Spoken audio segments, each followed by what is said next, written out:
Kalispera σας. Good evening, everybody. It's great to see a full house tonight. Honorable guests, distinguished members of the diplomatic body, Mrs. Androula Vasiliou, Vice Chair of the University Council, Sir Christopher Pissarides, our distinguished speaker, welcome to this event. On behalf of the Faculty of Economics and Management of the University of Cyprus, it is my great pleasure to welcome you to the 10th annual public lecture by Sir Christopher Pissarides, professor in the Department of Economics of our school and recipient of the 2010. Sorry. I was trying to figure out where the noise was coming from, and it's from my phone.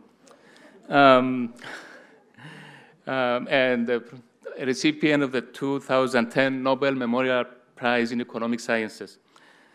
Professor Pissarides' annual lecture always attracts great interest. This is, of course, largely due to the speaker's stature. It's not often that we have the opportunity to listen to a Nobel Prize winner.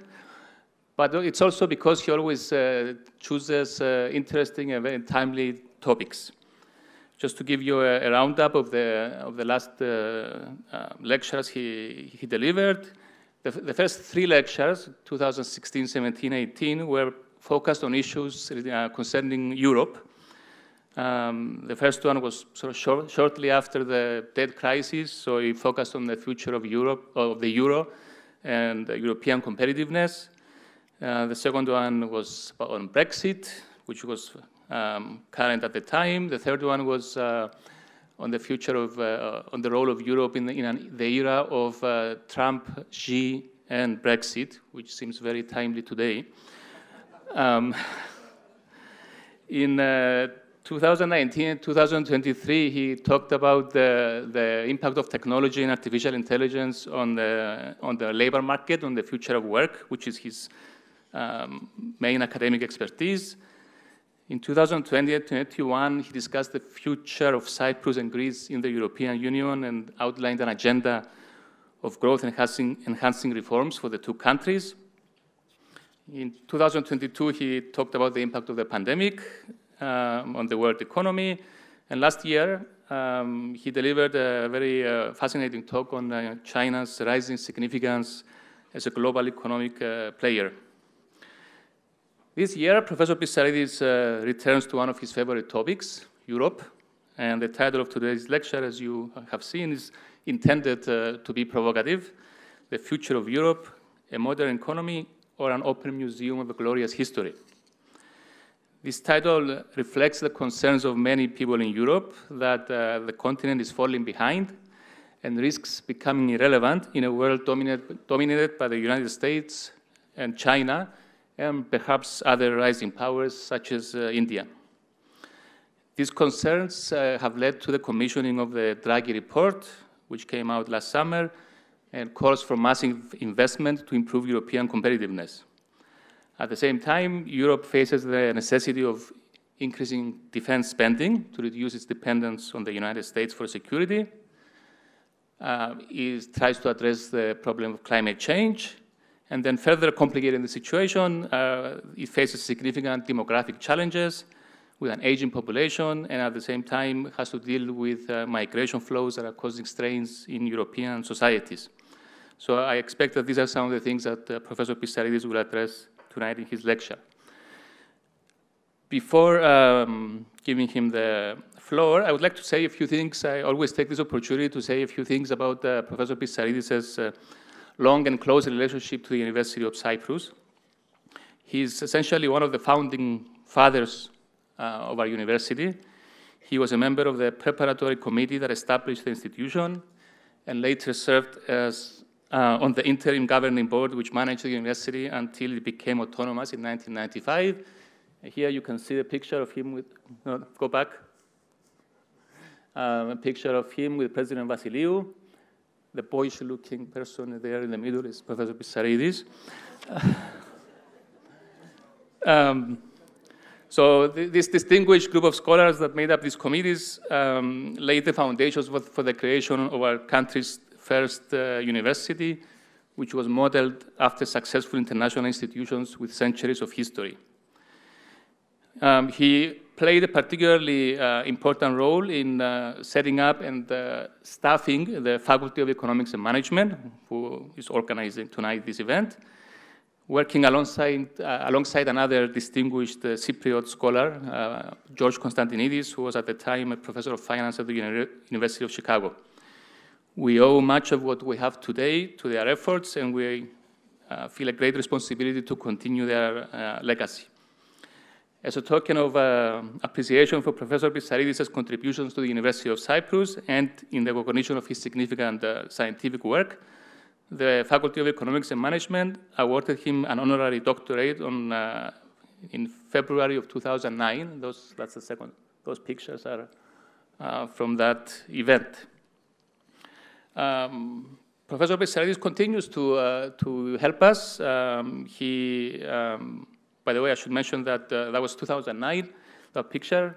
The following year,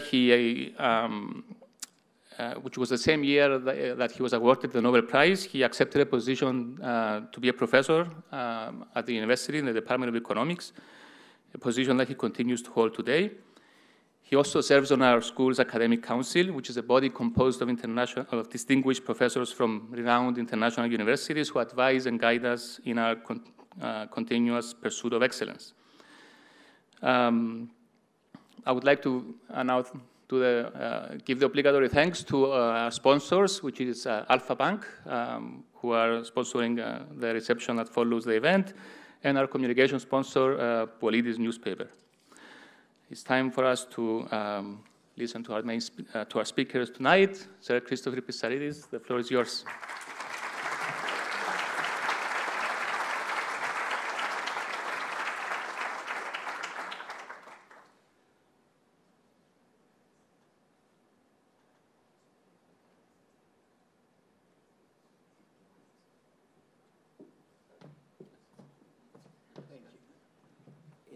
I want to see the slides when I'm presenting. Yeah, like that. Better. Okay, thank you very much for that introduction, and thank you so much for so many of you coming to listen to this talk. I'm really honored, actually, to see you here. You make me nervous.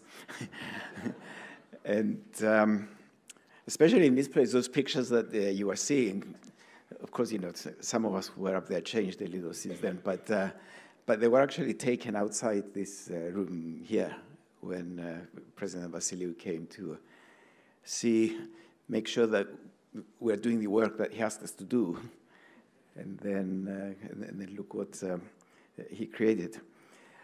My topic today is Europe again, but more recently, actually, in the last 3 years at least, I've been working mostly on the impact of AI technologies on employment, mainly on the labor market. And I mean, we're finding some very interesting results that go against what you read in the media about it, and I thought maybe that's a topic to talk about. But then last summer, there was a traveling Chinese delegation coming from Shanghai to London, like they do quite a lot, in fact, and that's for lectures. And they asked me if I would tell them about Europe, because they were worried about where the European economy was going and should they be investing in Europe, and what would be the attitudes, and what if Trump wins? You know, they have all those questions. And I thought, oh, well, you know, why not? Let's do it. I mean, I go to China a lot. I talked about China last year.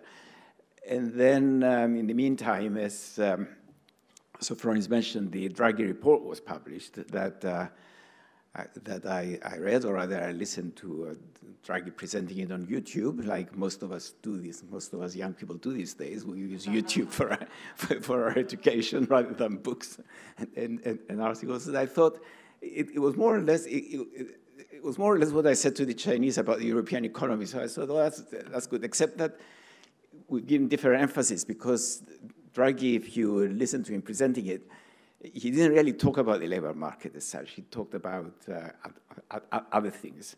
You know, you don't need to read the very long technical report if you read. whereas I was putting more emphasis on the labor market. And I thought, let's do that. And then I went to Davos in January to present one or two of the things that are in here. And the CEO of Santander, she was saying at the panel, we have to do something about Europe. We have to reform. Otherwise, all that will remain of Europe is a massive museum. And I thought, oh, that's a good title. Let's steal a title from her. So at least I've told you the IP. It's not plagiarism. So here it is. Now,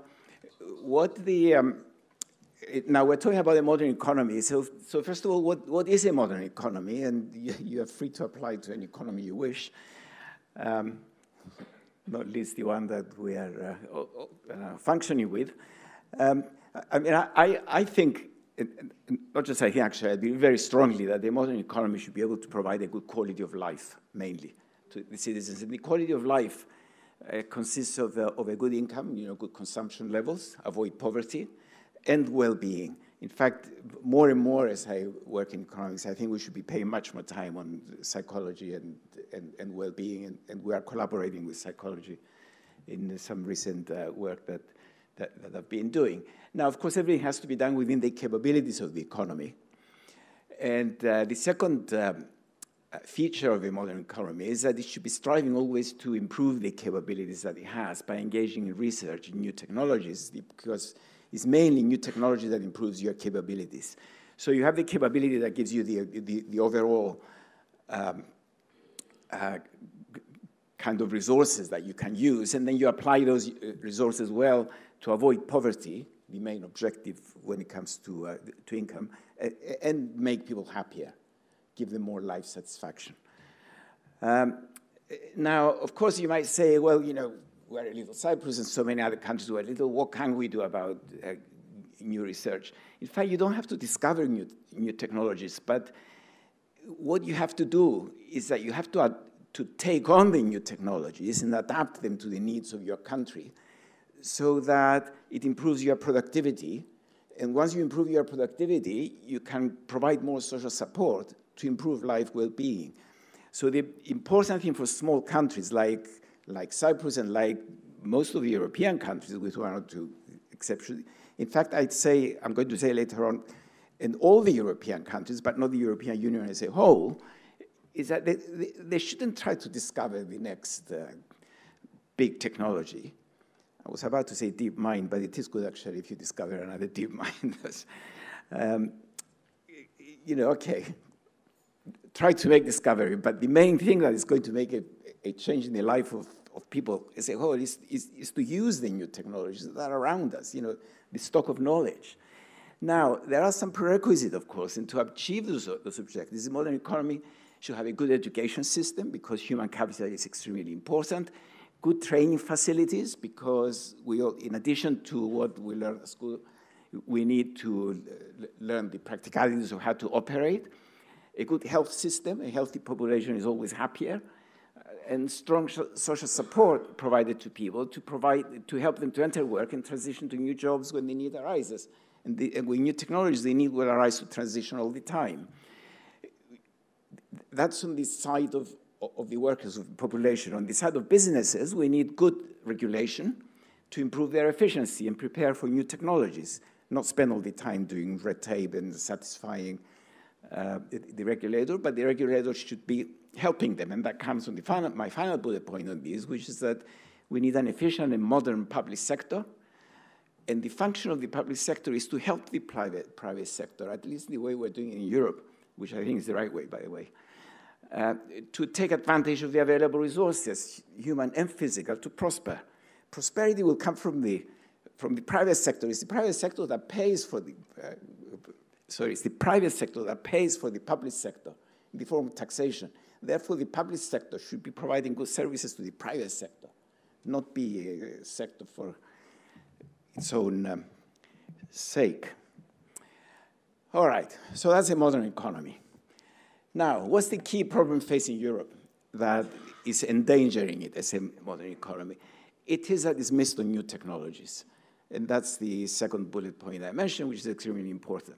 If you look at the new technological companies, they're all American, they dominate the European markets, and they export digital services to us. You may have heard Donald Trump recently saying that, why don't Europeans buy our products? What more do you want? We buy all your digital products.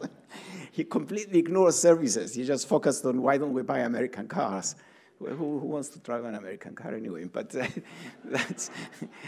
but digital service, trading services is becoming very important. And all these services that we consume come from America.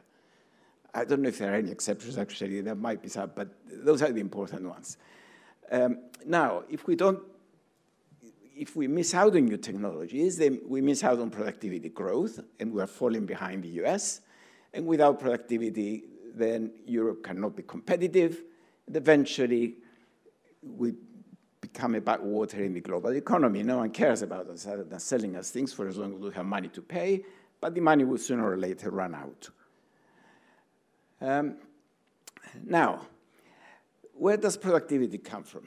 Productivity will come from high-quality investment, well-trained labor force, the human capital I mentioned before, and effective entrepreneurship, the companies that are being set up, and they are well-regulated so that they focus on improving productivities.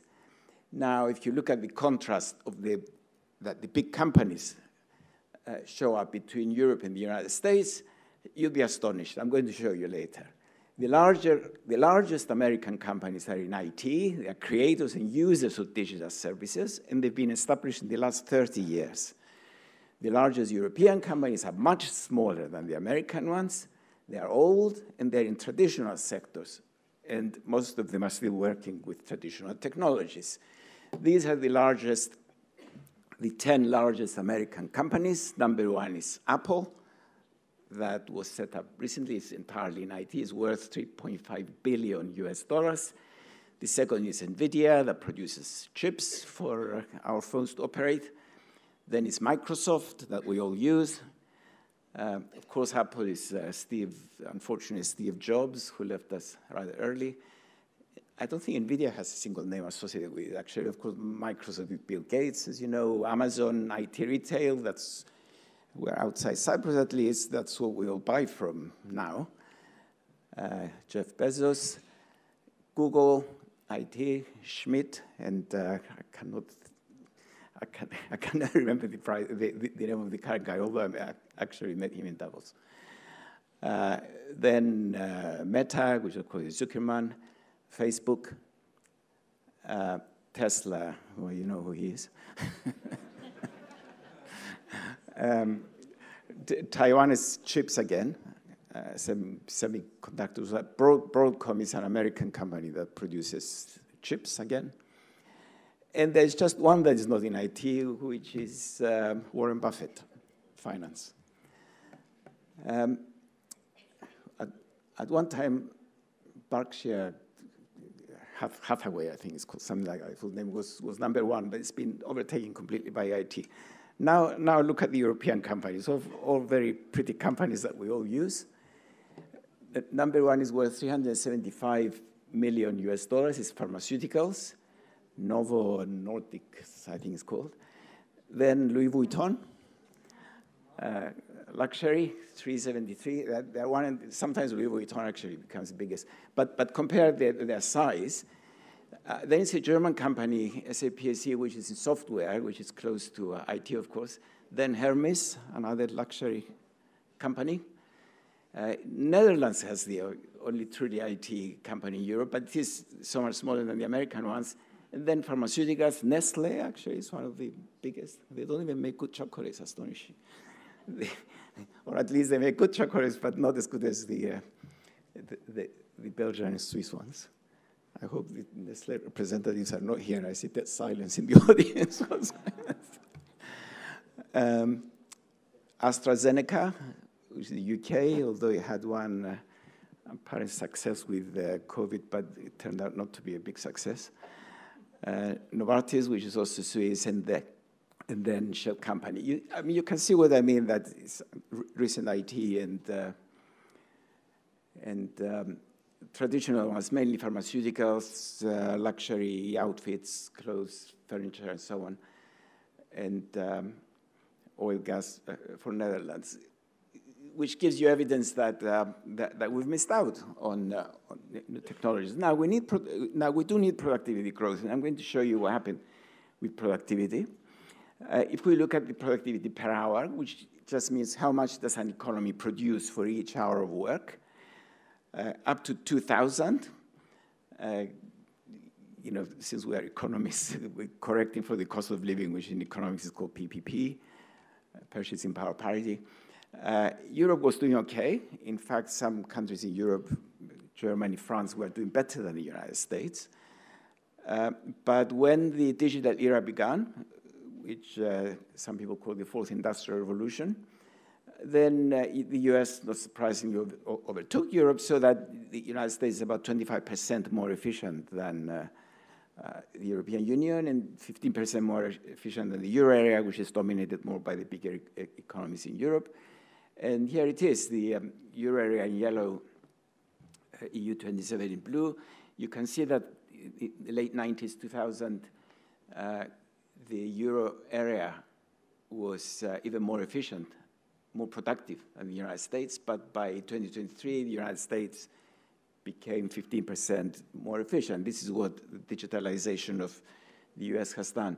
Now, if you look at productivity per person, of course, this is not something that are necessarily approved, actually, but Americans do work longer hours than Europeans, which shows up mainly on how much annual leave they have. Americans, the typical American still takes 2 weeks of a year. Well, they don't always take it, actually, but that's what they're entitled to. Typical German takes about 6 weeks a year, and it shows up. I mean, Germans work much less than Americans. Now, but how much they work here, how productive they are per person, determines how much they get paid. And if you look at that, Americans are about 35% higher than Europe. So a typical American worker can get paid 35% more than the typical European workers. So now you know why everyone wants to go to the States. They don't realize that they have to work for it, so maybe. Now, I mean, just one thing I say, I mean, I couldn't not mention that remark. This is my final bullet point there. I mean, they could, if they wanted, pay everyone 35% more than Europeans, but they don't. They pay the high incomes much more than 35%, and low incomes have been stagnating. Especially since the financial crisis in 2008, 2010, the top incomes went, top 5% went like that, the rest just like that. But it's within the capabilities of the country. And you can see it here, that in the late 90s, 2000, US and Europe, they're not far behind, but since then hours of work have fallen in Europe. In the United States, they didn't. Add the digital revolution, and you get this rather depressing picture. Now,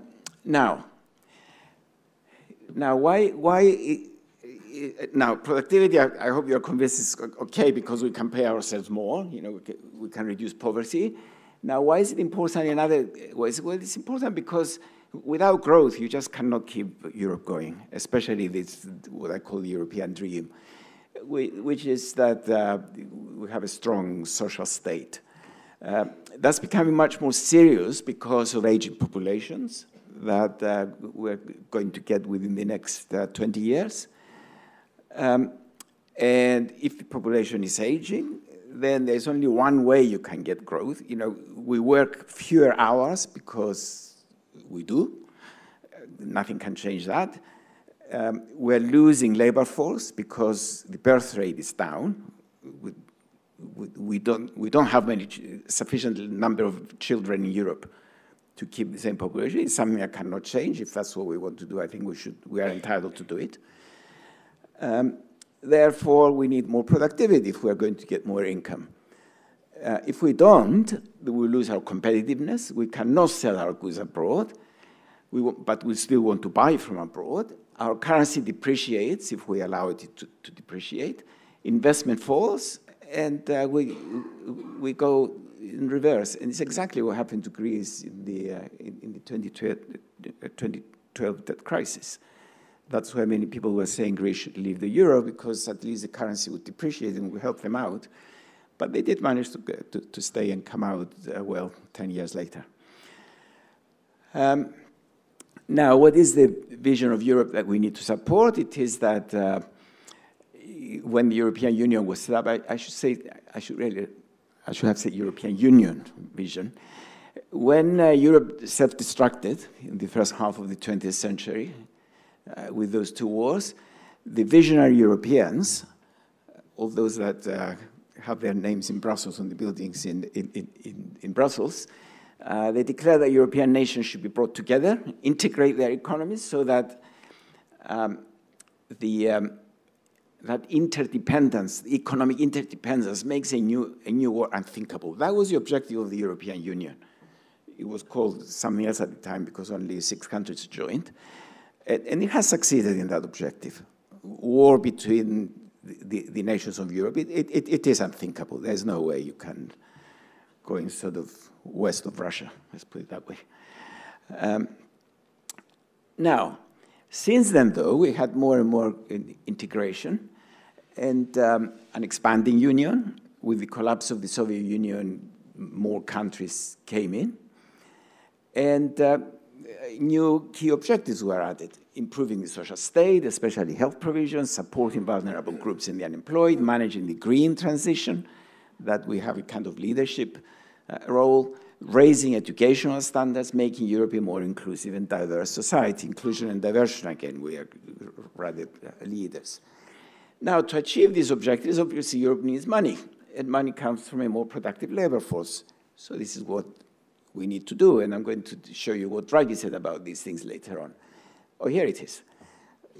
Draghi, of course, realized that in his reports, and the way he put it was that currently the European Union is supported because it promises prosperity, equity, freedom, peace, and democracy in a sustainable environment.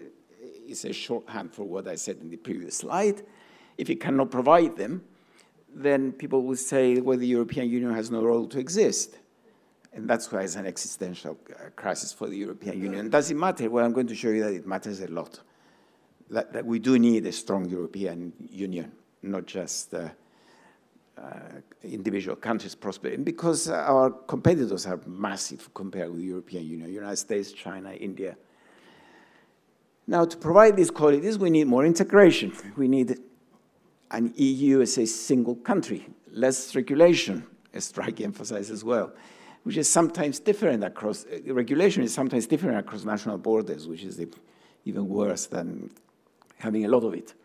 And we need more resources. More economic integration is likely because sooner or later the Europeans would realize that we need a bigger economy to compete with the United States and China, but more integration. But whether we're going to get more political integration is more doubtful. I don't know if that comes here. Even without the UK, which of course was against more political integration, it's doubtful whether we get it because politics is different across Europe. As I was writing this, I read a very interesting article by Prime Minister Mitsotakis in the Financial Times, where he's making suggestions how we can become more integrated, at least in the provision of defense, following, I guess, Donald Trump's various declarations about it. Currently, it's impossible to do that, by the way, because of fiscal constraints that the European Union imposes, and he has suggestions how to relax those fiscal constraints so as to make it more feasible to spend more on our defense and spend it collaboratively. I believe, and many other people are beginning to believe, that we can no longer rely, not reply, by the way, on America to the extent that we've been doing. China is imposing other challenges, but I think the biggest challenge now is America to us, not China. When the Soviet Union collapsed, we thought it was the end of NATO. Many people were saying, why should you still have NATO? It's a North Atlantic treaty to defend against the Soviets. Many people were convinced, but of course, as soon as the Ukraine war started, people rushed to join NATO. It became even more essential to them. But the reason they wanted it was that they were getting the shield from the United States, which spends an enormous amount of money on defense. well, I don't know, you can call it defense, but you know what I mean, on their army. It's about 6% of GDP, I think, in America, whereas Europe goes to 2 to 3%, and they have much more GDP. But now I think another fear that I don't think was mentioned by Draghi, in fact, is that now espionage is becoming the form of cyber attacks. And if we don't have the digital technology, we cannot defend against those cyber attacks, wherever they're coming from. We cannot rely on American companies to do our cyber defense. Then we might as well become a colony of America. And therefore, it's even more important that there should be an integrated European Union that will provide the digital technologies to do the cyber defense that we are being threatened all the time. Now, as you know, we've got Trump. Now, what was astonishing actually here, and I put them here, is a complete transformation of Trump. That's why I call it Trump 1.0. He actually was the most dovish of United States presidents.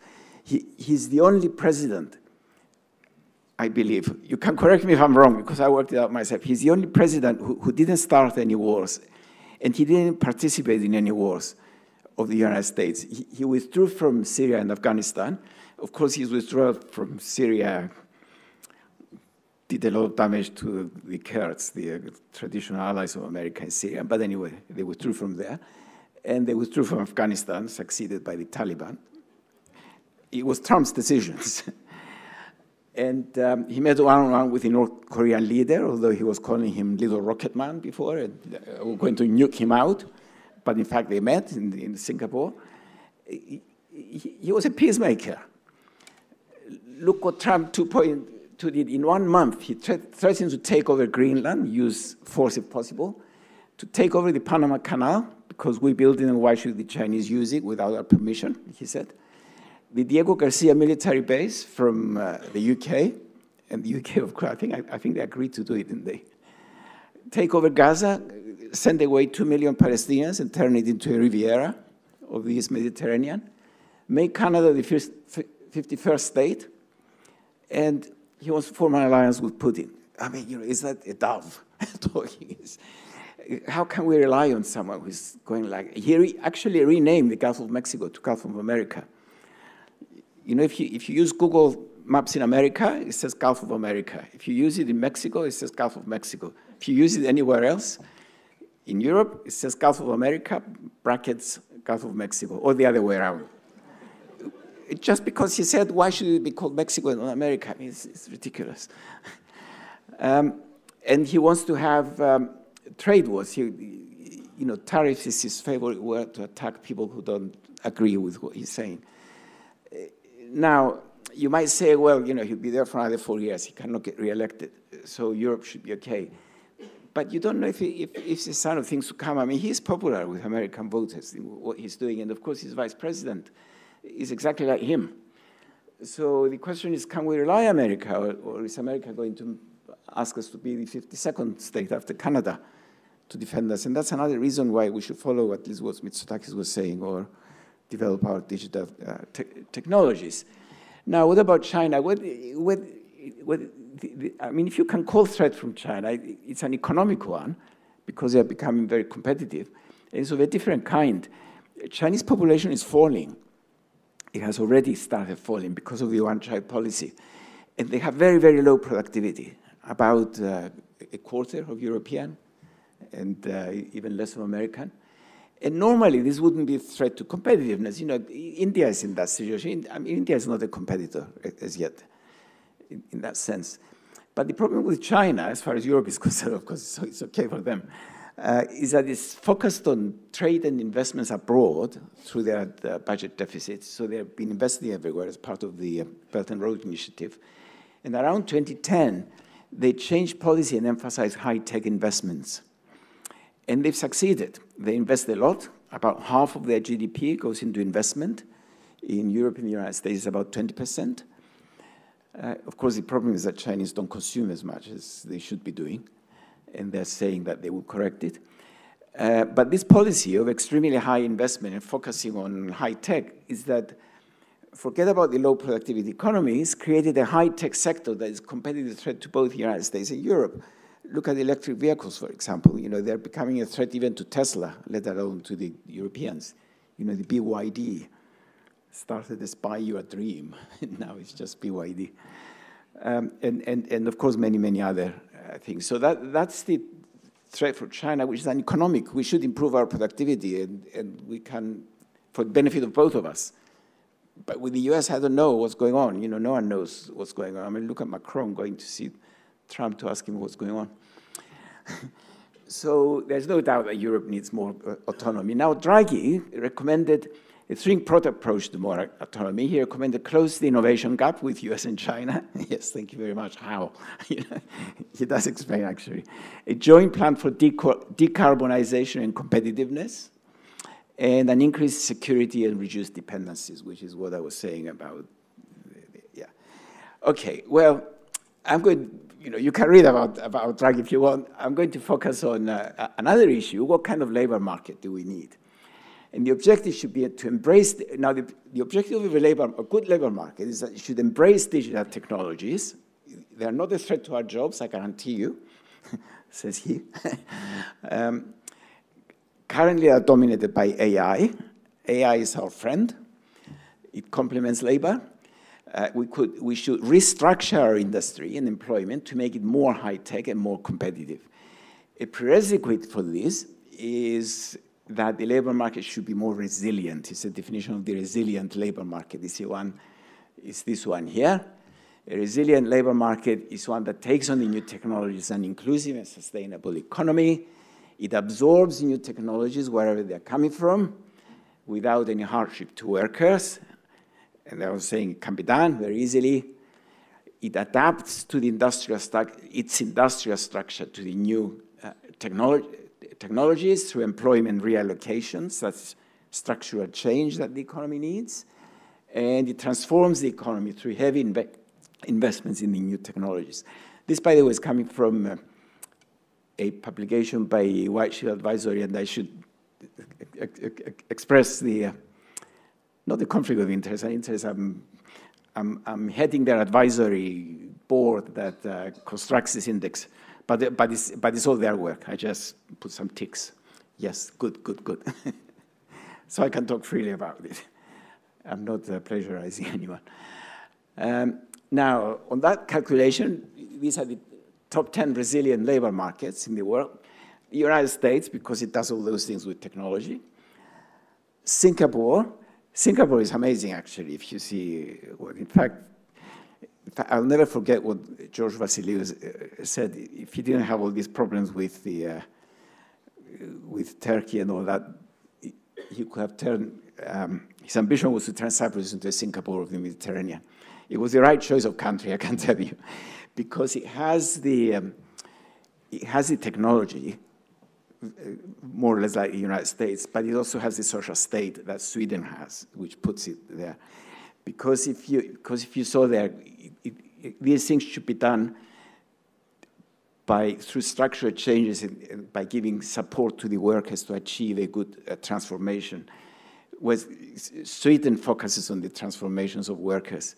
United States on absorbing the technologies. Singapore does both. And then you have the bigger European countries, UK, Germany, Netherlands, Finland, and then South Korea, Canada, and Switzerland. Now, what's Europe's, let's talk a little bit about Europe's record here. North European labor markets score high, as you've seen. It helps that they have generous welfare support programs that push them up a lot. They're very important. I mean, don't run them down. Sweden is the model of after all, it's the leading European country in resilience. It gives strong support to innovation. Many important digital things were discovered in Sweden, although most of them were sold to the Americans. Spotify, I think, is probably the biggest, which is a Swedish invention. It's probably still in Swedish hands, actually, Spotify, as far as I know. But it also spends generously on social support for the workers' transition to new technologies. Denmark is another country that does it, Finland, Norway, and all that. Now, countries with strong social support absorb the shocks more easily and adapt with the minimum of fuss with their anti-poverty policies, their strong training support, so workers can take it on. Now, here is a picture of social support. Look who is to the left providing, I mean, this is quite amazing, actually. It's percent of GDP that they spend on social support. Denmark spends nearly 14% of its GDP to provide social support to workers. Then Finland, Norway, Sweden. Belgium is up there, France of the bigger countries. And you can see Southern Europe down to the right. Greece spends about 4.1, 4.2, Portugal about 4, and look at the United States, it spends about 3%. There's no social support. They just throw you into the deep end, and you do it. And I don't know how Turkey came up there, but it was part of this. What's my source, actually? I don't have it. Oh, no, it's the OECD. That's why the OECD, of course. Turkey spends the least, even less than the United States, about 1%. So that's obviously, it's good that we're doing that, and Southern Europe should spend even more, but we should also spend on technology, which is coming next. Now, what about US? The US tops the ranks because of generous investment support for entrepreneurship. They ignore worker support, as you just seen. A lot of large companies offer the training, actually, in America. Quite a lot of training, something like 2 hours a week, maybe, to self-train. China gives a similar support to entrepreneurs, but it ranks 14th in this table that I showed you because it fails to provide worker support, but it also fails to provide various other measures, but it is moving up all the time. Now, look at investment in technology now. Do we invest enough in technology? Well, we don't, and you're going to see it here. And the main problem, though, in Europe, it's not that we don't invest in startups, it's that it's fragmented. Different countries have different rules, and they invest in it, and you will see it here. I mean, this here is quite ridiculous, actually. These are all the venture capital investments that go on startups. The United States invests 60% of global investments go to the US, mainly California, although I'm going to show you something else. China comes second. The European Union is not far from China, but look how it's divided between the other countries. UK is not even the European Union, actually. India, then Germany is the leading European Union in terms of money, $8.3 billion US dollars, and then France, obviously, the bigger countries. But how could Germany compete with China? China spent 38 billion, and Germany 8 billion. There's just no way. Whereas if you add all the European Union ones, if they collaborated in their startups, then they would be close to China, and they would be able to compete. So integration is the key. Of course, we have to do something about 190 billion of the Americans, you know. I don't know what, find ways of stealing their money. Like Trump is stealing the resources of other countries. So, because of these investments in the easy regulatory environment, America has many high-tech startups as well. 40% of global startups absorb all that 60% of money. It attracts successful European ones to its hubs, mainly California. Draghi reported that 30% of European unicorns migrate to the United States. A unicorn, those of you who don't know, is a privately owned startup that has reached $1 billion US dollars worth. But it's got to be privately owned. If you do a YPO, if you float it in the stock market, it becomes a big company, not a unicorn. Here are where the unicorns are located. The United States has, North America means United States, 696,000, no, 100 of unicorns, yeah. Then Asia, Asia is mainly China, of course, then Europe, and then there's nothing. Cyprus has one unicorn, did you know? Who? No. Food is way, way down. Wargaming. Yes. Yeah. I tried to find out how much they're worth, but last time there was an evaluation of how much it was 2016. It was worth 1.2 billion. Sorry, 1.5 billion. I don't know how much it's worth now. I mean, it's been some time since. I would think that COVID was good for something like wargaming because you just stay home and play. Good times for some. And now this table actually is very interesting. The most valuable unicorns in the world, in the global economy. Do you know what ByteDance does, the Chinese? Sorry? TikTok. TikTok is the most valuable unicorn in the world. The second, of course, you know who owns the second one. He's the efficiency director of the United States government. The third one is ChatGPT, Sam Altman, but the efficiency director wants to buy it, as you know. He was involved in the investing initially, but then it's Jack Ma's Ant Group, which he wanted to float, but the Chinese government didn't allow him for some reason, I don't know, I can't remember. Shein is a clothes company, so they sell fashion online in China. Stripe is a US payment company. They tell other companies how to pay. Databricks is a data company, United States again. Canvas is drawing. What do they call the drawing of computers? Graphics, computer graphics, based in Australia. And here is the first European one, Binance. It does cryptocurrency. BI stands for Bitcoin. No, B stands for Bitcoin and INAS for finance. And the WeBank, again, is banking. So you can see what the problem with Europe is. China and the United States dominate the big numbers. Of course, YouTube, just to make you feel better, if at all, is far, far bigger than TikTok, but it's not a unicorn. You know, it belongs to someone big, doesn't it? To Google, yeah. Yeah, I mean, Google is much, much bigger than any of these. What is it called? Oh, I see. Okay. Oh, yeah. You're right. Sorry, Alpha. Yeah. Now, will Europe act quickly to reverse that process?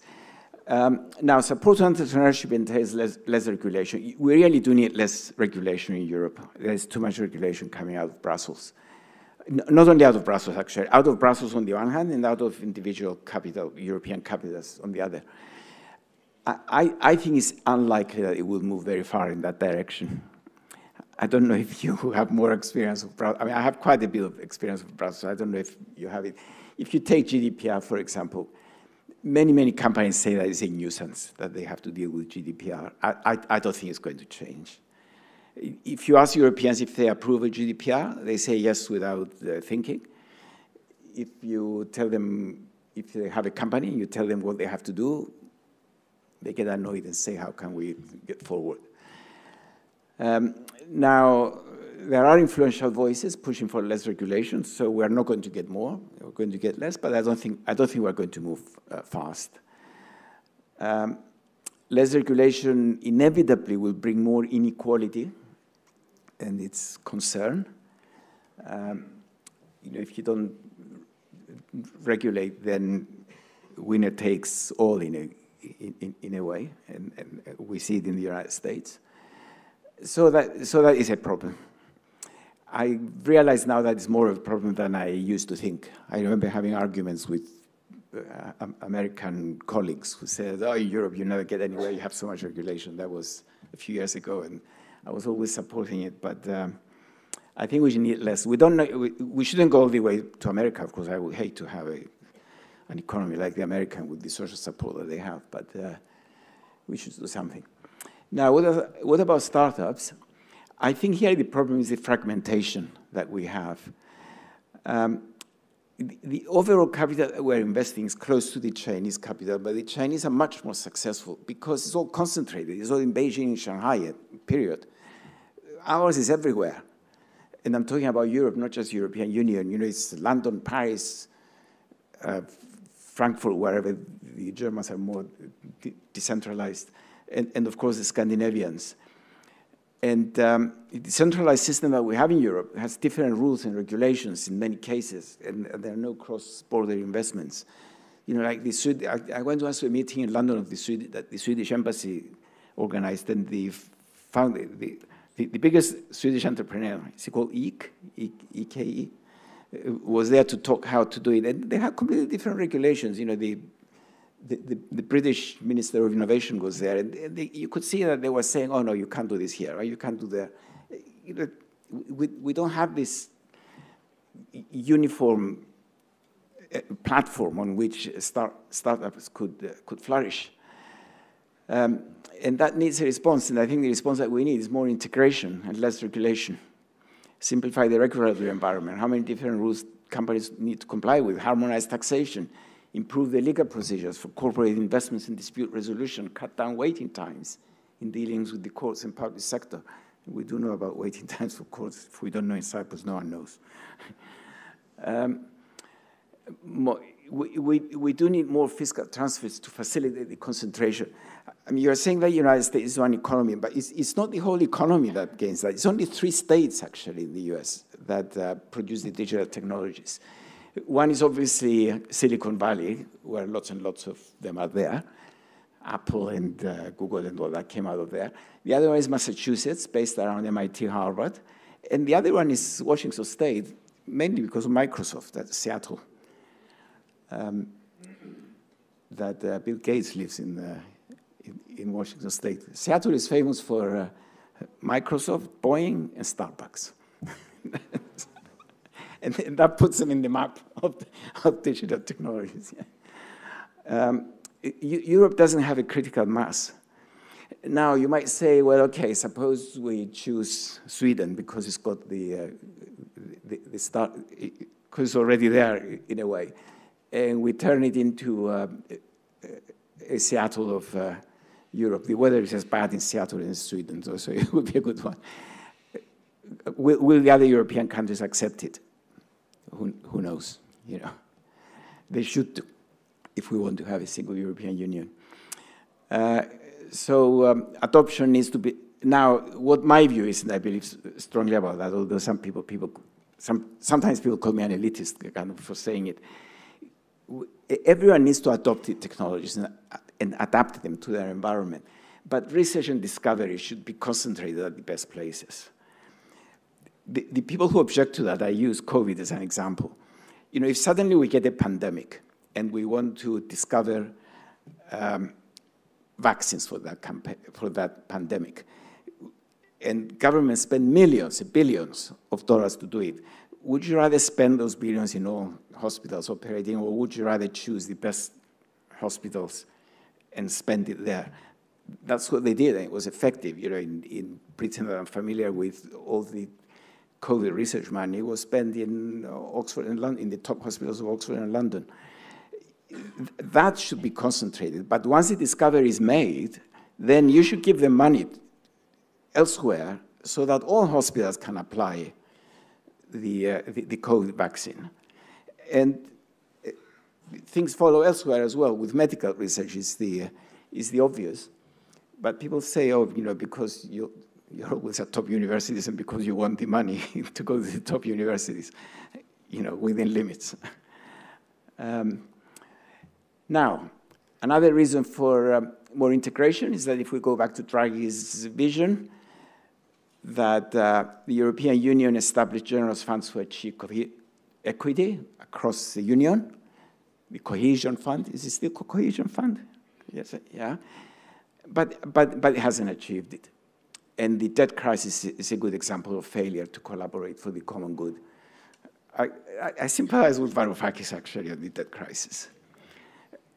Our style is not the same, don't get me wrong. But I had long conversations with him, and he was right. You know, if you're a European Union, then there should be transfers to help each other. Despite all the money that is spent on cohesion, I think this is the most depressing picture, actually, for Europe, probably more depressing than the others. Europe is divided into 3 blocks. The blue bars are Northern Europeans. I mean, just look at all the countries. They're just north. The pink ones, with one exception are the Southern Europeans, and the red ones are the East Europeans. And where has the cohesion money gone? You know, I mean, like even if you ignore the red ones have been in the European Union for about 20 years. But even if you ignore the red ones, the pink and the blue have always been together, forever. More integration means more equality.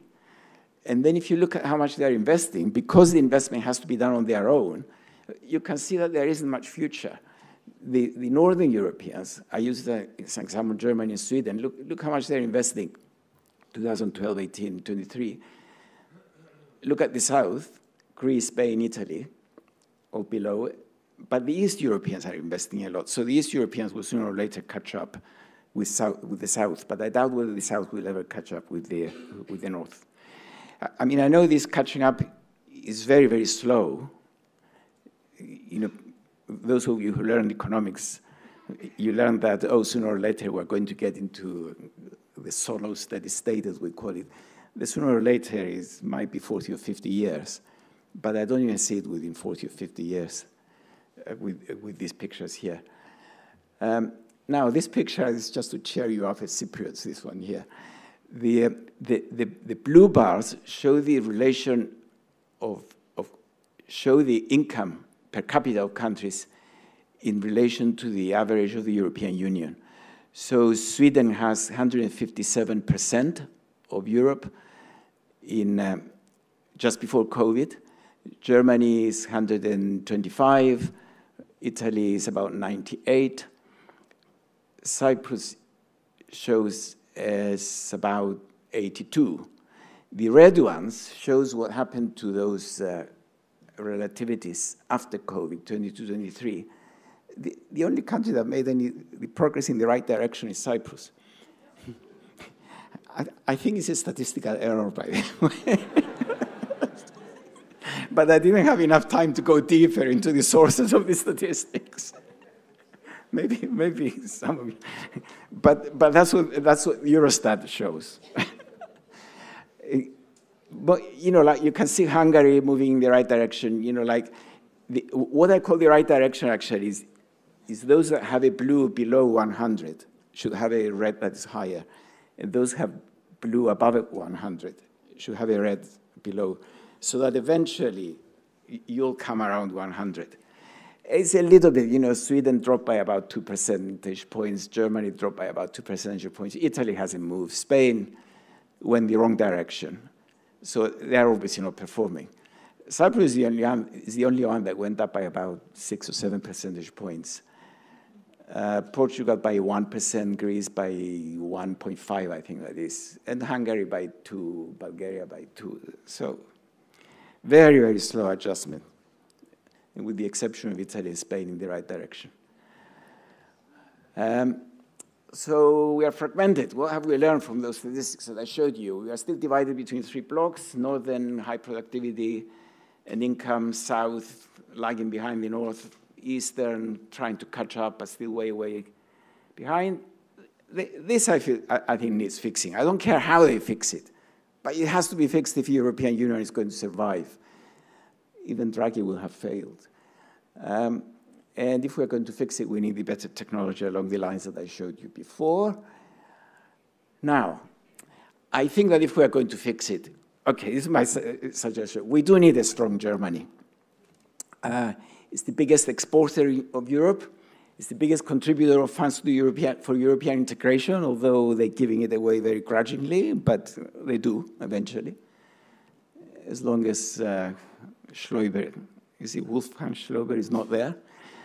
They're a good customer for the products of other countries in the European single market.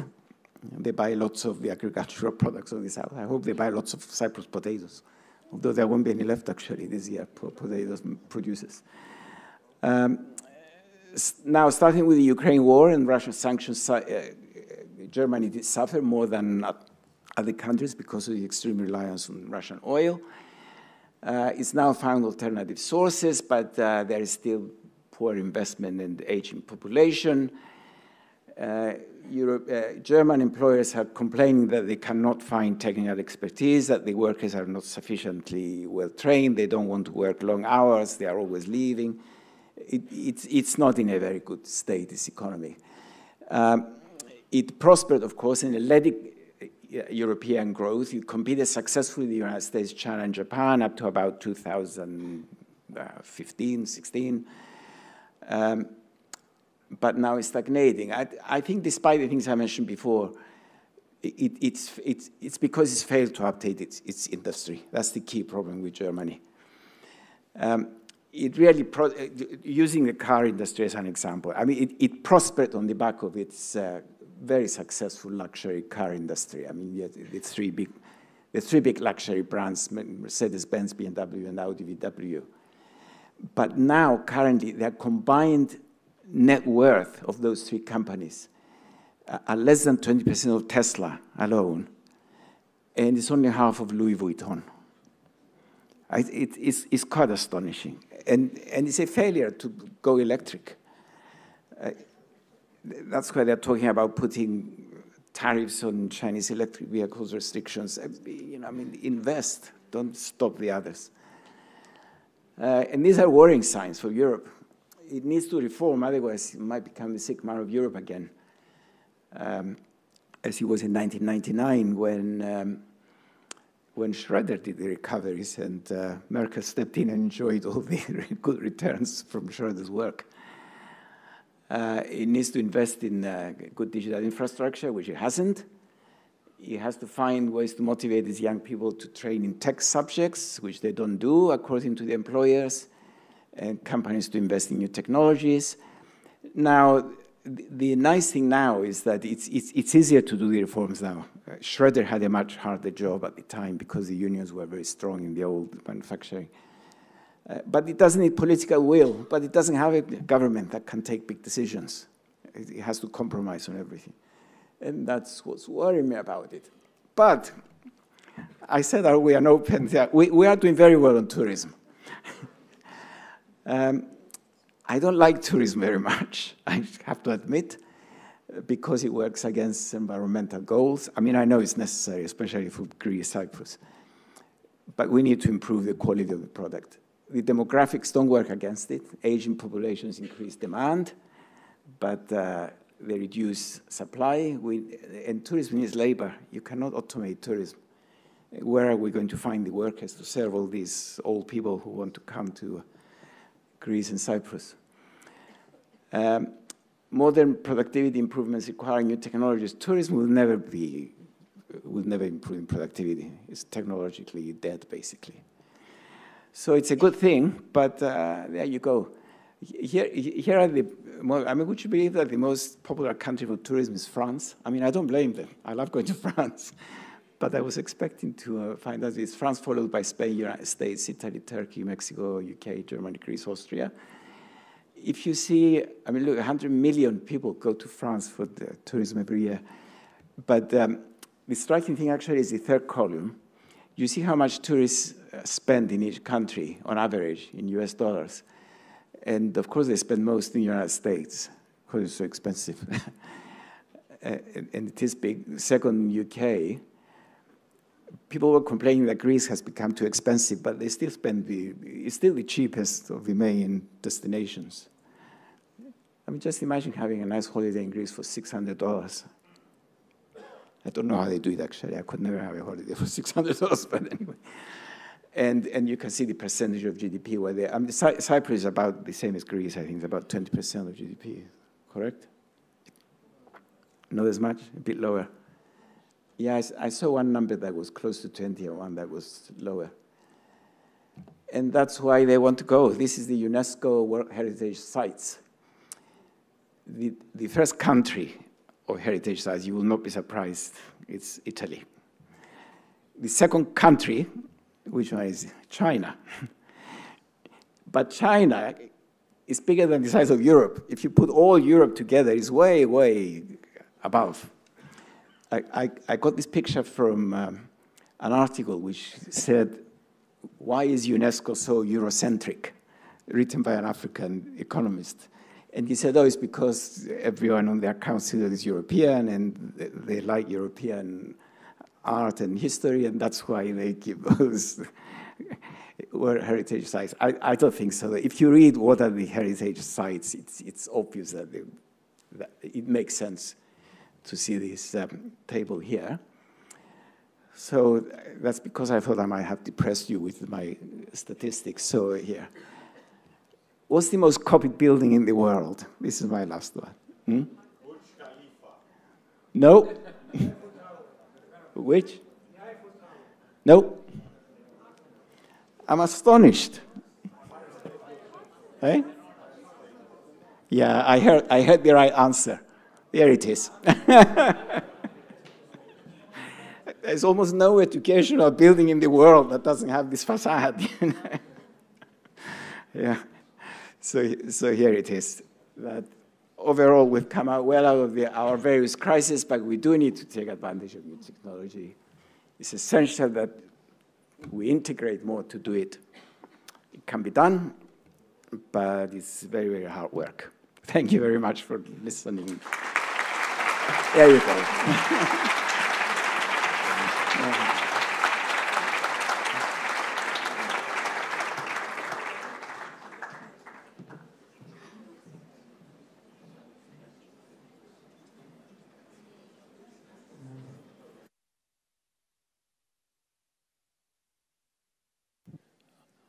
Okay, so that was a very comprehensive coverage of all the issues that Europe faces, or the challenges. I think I come away with the answer to your question that you've said is the latter, not the former, I'm afraid. But let's try and be a little more optimistic and focus on the issues that we need to address and the challenges we face and the decisions we have to make in order to switch to the first part of the answer, which is to make Europe a modern economy. Let me, before I start taking questions, I have one question that I want to ask. You mentioned demographics, the aging population. You mentioned that since the population is shrinking, the only answer is increased productivity. Well, there's one other answer, but it's a bit controversial, which is immigration. What do you think about that? Well, I didn't want to get into controversial things. Unfortunately, immigration has been politicized a lot. We do depend partly on it, or that we do have to learn how to integrate small numbers. My favorite system is the Australian of point system. You know, what kind of labor do we need? How do we evaluate it and give points to migrants and let them in? Australia is letting in a big number. Its population is growing very, very fast through immigration. The Canadians do it in a different way. I think I learned today that they admit about 400,000 a year because they want to increase their population. Unfortunately, the one time that it was tried in Europe, it was done in a very disorganized way. It was under Angela Merkel, which attracted a lot of negative publicity. So now immigration into Europe is in a disorderly fashion. It affects mainly countries like Greece and Italy and Cyprus, of course, from the south. And this is not the way to do it because there would be a political backlash and it's not going to help after all. It is a resource that could help if it's done very carefully and in a very organized way. But I get the impression, at least where we are now, that we've missed the boat. Trump in the States is saying that he will not admit any, I mean, the United States had a program of admitting 1 million new migrants a year. He said he will not admit any. In the United Kingdom, even Labour is saying things that just astonish me, actually, that no immigrant or asylum seeker that entered the country without having first succeeding first in getting immigration status will never be issued a British passport. You know, it's astonishing. Even if they live in the country for 40 years, they're still stateless, no passport. and I don't know, it's become such a political issue that. All right, so let's open the floor to questions. Sure, there's, so I will start from the corner and then the second one over there. Yeah, thank you very much for an excellent presentation. I have one specific question.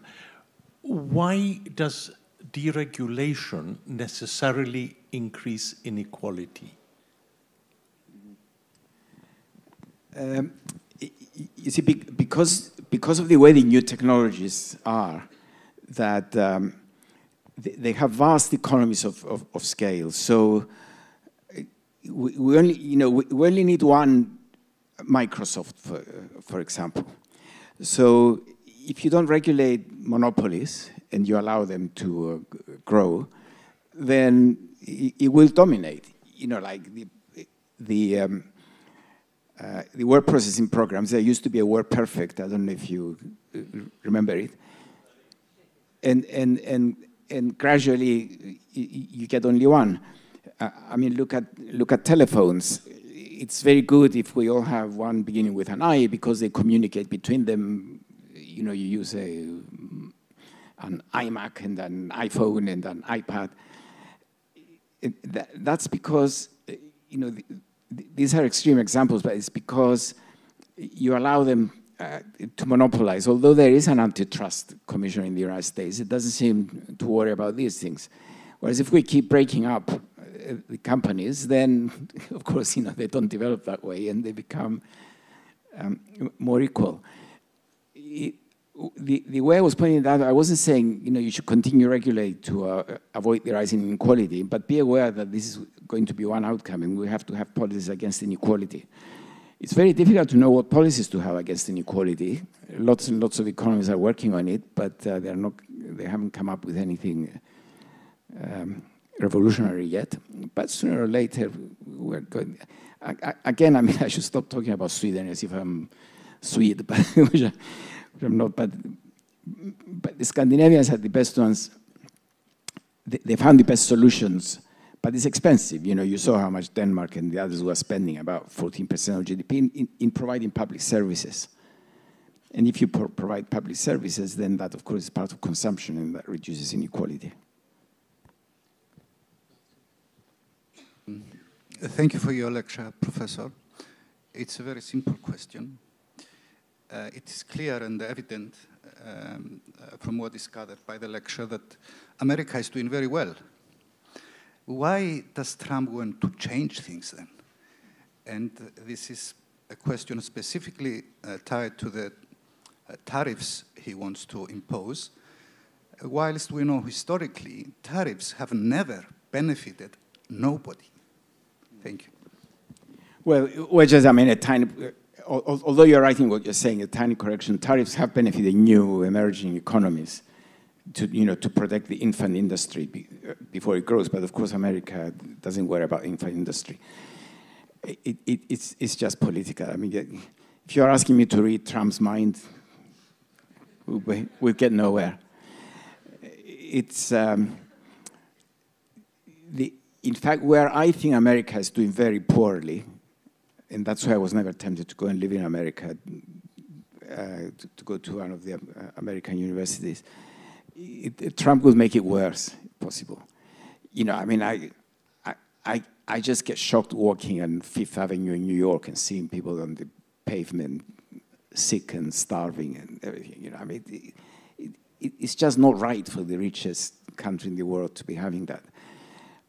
But what Trump in his second term now is trying to do is using tariffs as a weapon because it's the only one he has as president. He doesn't have to go through the Senate. And, you know, in fact, Americans who support him said that to me. You know, it's the only way he can raise lots and lots of revenue to go and do whatever he wants with that money, you know, go and buy Gaza or something. Otherwise, you have to raise taxes and all that, whereas he gives the impression that it's the foreigners who pay tariffs. But in fact, it's not the foreigners who pay tariffs. You know, both Americans and foreigners paid. I think his his real estate will, let's say, real estate business, which he's thinking of, and his demagogical way of presenting tariffs, I'm going to impose tariffs, that kind of thing, is helping get away with it without knowing what they do. He also has this mercantilistic approach towards trade that he thinks that if China has a surplus towards with respect to the United States, that somehow they're exploiting the United States. Yeah. And the way he measures the surplus, of course, is not even the right way. Lady in front here.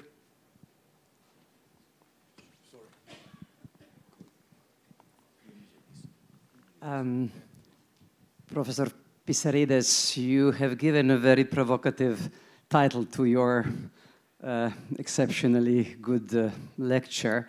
The Future of Europe, a Modern Economy or an Open Museum of a Glorious History. Can we imagine the future of Europe where the Europe has a modern economy, as you indicated, for which well-being and quality of life is one of the very important parameters, and be an open museum of a glorious history and of fundamental values?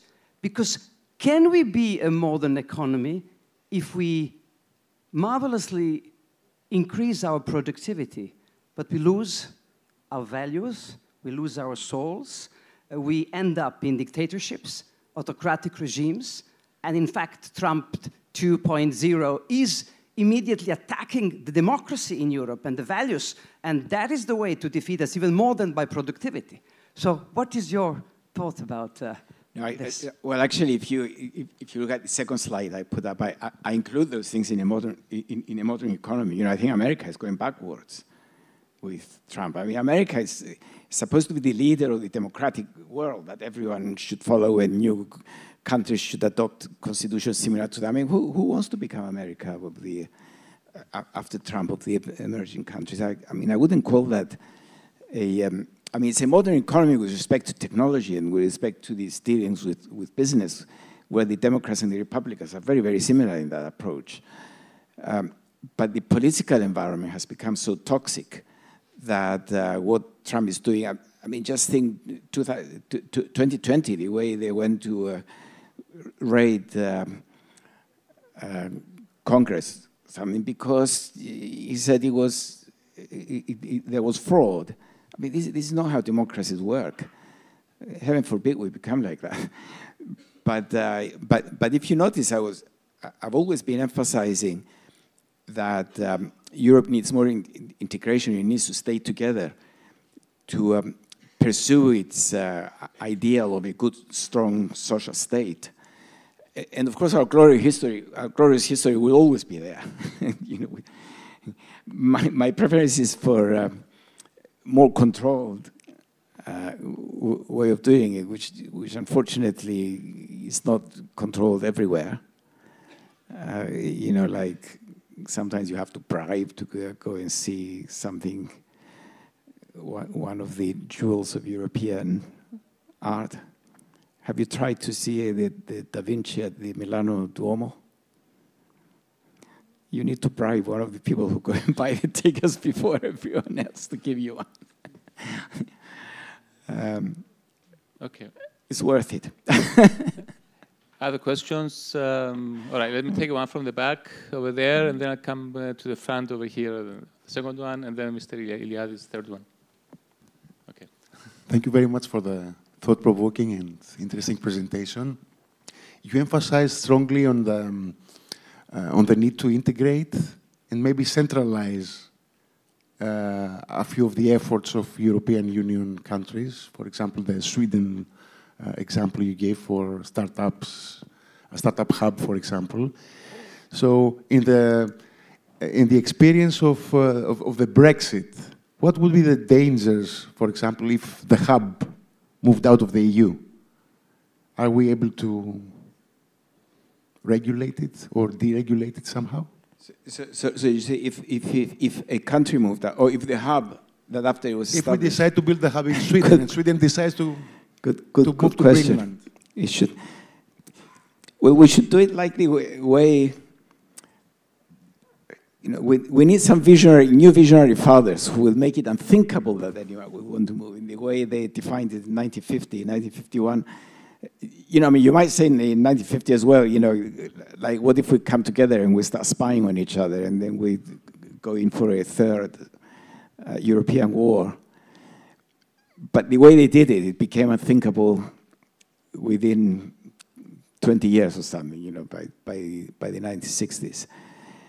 And you should do it in that way. You know, there should be such heavy penalties that they wouldn't do it. Actually, I mean, Brexit was a terrible thing. I'm not sure if the general British public outside London and the other southern hubs realized it, you know, in the north. They probably have, but it was a terrible mistake. You know, I mean, the country will never prosper outside the way it's doing, and Keir Starmer, to his benefit, he's seeing it, but he doesn't want to say too much pro-Europe because the opposition will immediately grab him, and that especially if you see the opposition, the way that conservatives are moving more and more into Nigel Farage, which is ridiculous, you know, like that they would do it. So, I mean, no country wants to be in that situation. but you should think of more things to more sanctions for anyone who would want to move. You know, like maybe California will declare California a republic.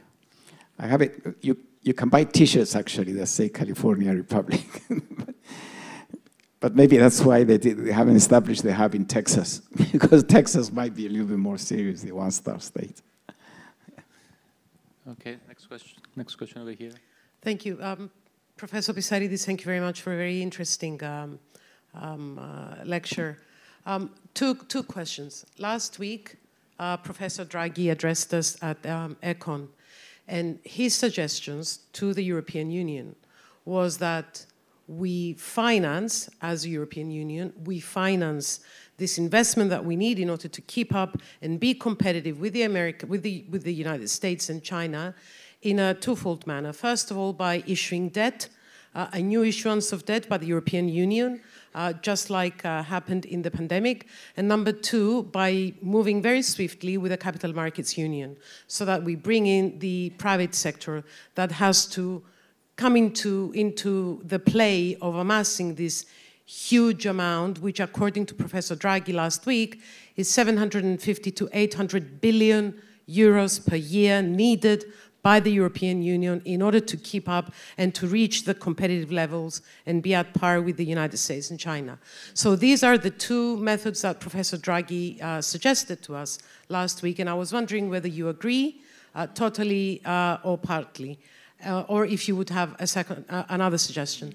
And the second question that I wanted to put is whether you had a question from a Cypriot policymaker. What would your advice be today for the Cypriot economy in order to adjust itself, bearing in mind its minute size in front of the European and the Chinese and the USA sizes? However, what would your advice be today, your number one advice would be today to a Cypriot policymaker for the Cyprus economy? Thank you. I wasn't aware actually that Draghi was so specific doing it. It sounds very similar to what Mitsotakis was suggesting for defense. I think that's an excellent idea, but it's quite interesting you are saying it, because if I remember correctly, Draghi was against doing that during the financial crisis when he was president of the European Central Bank. So he's obviously either changed his mind or he thinks that it wasn't worth it then, but it's worth it now. I suppose it is strongly at that time that the way to rescue Greece and Spain and Portugal that were close to bankruptcy was to issue Eurobonds, more Eurobonds there and found them there. But of course, Germany was against it, but Draghi was against it as well. So it's good that he supports that. I think it's a good idea. It will integrate. It's a beginning to integrating the countries more.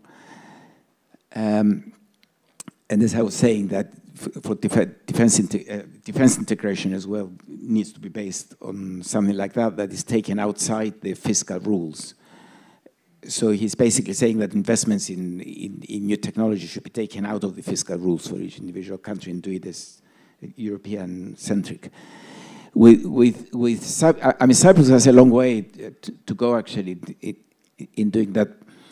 But what I'd say to them now is what I've been saying for the last 10 years, just improve public services. Start with the education system. I mean, health works well now, but those who are against it are saying that it's not sustainable. But I don't know. I mean, it works. But education doesn't work. So do it with, start with education. The business environment, it doesn't really work because dispute resolution is not good if you have a dispute. You know, like I think there was a court decision yesterday that the case was first brought to the court in 2008. And I can't remember exactly what it was, but they reported on the radio that I was listening. It said, 2008, now it's 2025. Well, not bad. We managed it after all, 17 years. Yeah. And those are the essential things. Look after your human capital, the young people, and make sure you have a justice system that works. And I would tell them, start from that. Pissarides was next over here. And then we should probably, how long do we want to go? I think people are beginning to leave, but 5 more minutes, I think. When then I'm a loner, have all night. Professor Pissarides, thank you very much for your nice talk. The two magic words, terms I get out of your talk is integration and technology. The European Union has been around for almost 80 years now, and a lot of effort has been made towards further integrating, I mean, the European nations. It seems that we haven't managed so well so far. What do you think are the basic reasons for the European nations not being able to promote the idea of further integration so that they can also develop their economies in a much better way and become more competitive in the global market? You live in the UK, and you know, I mean, that the United Kingdom is also very ambivalent about the situation. They don't really know where to go, how to go. Can you please give us your comments? I think the reasons actually are probably not economics. They're probably more social than economic. Like if you ask Europeans in a survey, how do you feel? They will first say that they feel citizens of their country, and then Europe. You know, ask a Greek, for example. You know, do you feel more Greek or more European? You know, do you feel more proud for Greek history or Italian and Spanish and British and German history? You know what the answer is going to be. So that needs a lot of effort. And usually it's when you reach a crisis that you forget those things and you go for the practical solution. And maybe because of that, maybe for other reasons, the rich don't want to give money to the poor. You know, the German attitude, or at least part of the German media or government at the time of the Greek crisis, is a good example that they would say, you know, the Greeks are lazy. We worked extremely hard since we were destroyed at the end of the war to reach the level that we have and to accumulate the reserves that we have. We don't want to give them to the Greeks to do it. You know, this was written in German newspapers when they were talking about transfers. So, I mean, it's this idea, even then, the fact that they were not saying fellow Europeans are suffering, but they were saying the Greeks are suffering, but maybe they deserve it because they haven't worked hard enough, or they've tried to cheat or whatever, you know. And so I think it's more cultural than economic, which of course is the most difficult one. And if times are going well, that would never close. But if you reach the point where you conceal your natural resources and your wealth being taken over by Americans and Chinese and Indians and whoever else might emerge, then you might kick yourself into action and say, let's just get over this and do the right thing to compete internationally. All right, last question.